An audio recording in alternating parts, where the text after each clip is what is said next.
ça y est, c'est les vacances. Ah oui, c'est les vacances, et souvent on se dit, on éteint l'ordi, c'est bon. Ben oui, sauf qu'il y a des petites choses qui peuvent changer la donne pour que tu profites encore plus de tes vacances, et plus t'es reposé, plus tu pourras mieux reprendre après.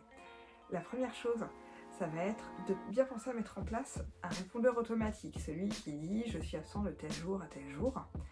Seulement là, tu vas le pimper un petit peu.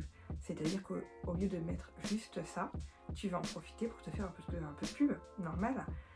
Tu vas mettre un lien en disant je ne suis pas là, en attendant, vous pouvez aller voir ma dernière création. Donc mettre le lien sur LinkedIn ou sur ton portfolio ou là où tu l'auras mis, ça peut être un lien vers ton portfolio, ça peut être un lien vers tout ce qui te semblera être pertinent, mais ça fait toujours un contact en plus. Autre chose, tu vas enlever sur ton téléphone tout ce qui est en lien avec le travail. Pas de boîte mail, pas de LinkedIn, pas de notification, pas de tout ça. Perso, moi, ma boîte mail pro, je l'ai pas sur le téléphone de toute façon. Mais là, il faut pas être tenté de regarder. De toute façon, il y a ton répondeur qui est là pour toi. Donc, tu vas enlever ta boîte mail.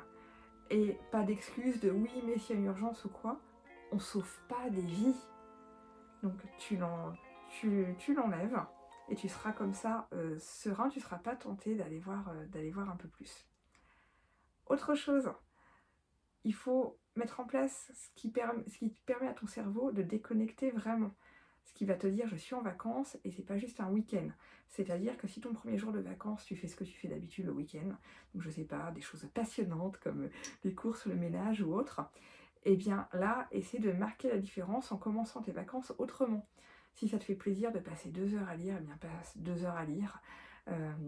Si, je sais pas, un repas entre amis, j'en sais rien, ça peut être voilà, des choses toutes bêtes comme chiller, mais casse ces habitudes que tu as pour bien différencier le premier jour du week-end du premier jour des vacances.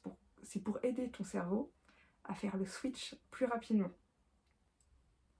Ensuite, tu vas prévoir un support, un carnet ou un téléphone pour noter toutes les idées que tu vas avoir.